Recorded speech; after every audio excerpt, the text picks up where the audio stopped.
कहानी नन्हा सा सपना।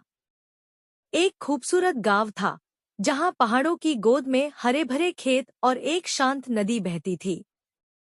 उसी गांव में रहता था एक 10 साल का लड़का, आफाक। आफाक की नीली आंखें जैसे आसमान के टुकड़े हों और वह हमेशा मुस्कुराने के लिए तैयार रहता था। उसके माता पिता शहर में काम करते थे और आफाक अपने दादा दादी के साथ इस गांव में रहता था। आफाक अक्सर सफेद शर्ट और नीली निकर पहनता था, जो उसकी पहचान बन चुकी थी। वह एक बहुत ही होशियार और जिज्ञासु लड़का था, जिसे गांव की हर चीज को जानने और समझने का शौक था। कहानी की शुरुआत।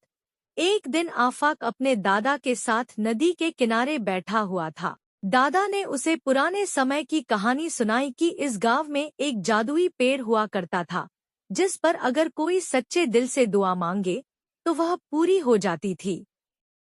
आफाक की नीली आंखों में चमक आ गई। दादा, क्या वह पेड़ अभी भी मौजूद है? आफाक ने उत्साह से पूछा। दादा मुस्कुरा दिए और बोले, शायद। लेकिन वह पेड़ उन्हीं लोगों को मिलता है जो अपने दिल की सच्चाई को पहचानते हैं। खोज। आफाक ने तय किया कि वह इस जादुई पेड़ को खोजेगा। अगले दिन सफेद शर्ट पहने और नीली निकर में वह अपना छोटा सा बैग लेकर गांव के जंगल की तरफ निकल पड़ा। रास्ते में उसने गांव के जानवरों से बात की, पक्षियों को गुनगुनाते हुए सुना और रास्ते में पड़ी हर दिलचस्प चीज को ध्यान से देखा। जादुई पेड़ की तलाश। कई घंटों की तलाश के बाद आफाक को एक अजीब सी रोशनी दिखाई दी। जब वह उस रोशनी के करीब पहुंचा तो वहां सच में एक बड़ा और शानदार पेड़ था, जिसकी शाखाओं पर रोशनी के जुगनू चमक रहे थे।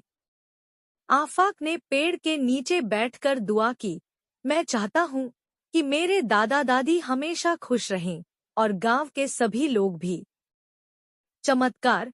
जैसे ही आफाक ने अपनी दुआ पूरी की, पेड़ की शाखाओं से जुगनू आसमान की तरफ उड़ गए और पूरा जंगल रोशनी से भर गया। आफाक हैरान था लेकिन दिल ही दिल में खुश भी। वह दौड़ता हुआ वापस गांव पहुंचा और अपने दादा दादी को सब कुछ बताया। अंत। आफाक के दिल की सच्चाई ने न सिर्फ पेड़ को जगाया बल्कि गांव के हर व्यक्ति को खुशी और शांति का तोहफा दिया। आफाक का दिल संतुष्ट था और उसने एक बात सीख ली, सच्चे दिल से की गई दुआ कभी बेकार नहीं जाती। इसके बाद आफाक अपनी जिंदगी में हर दिन अपने गांव और अपनों के लिए दुआ करता था और उसके दादा दादी उस पर हम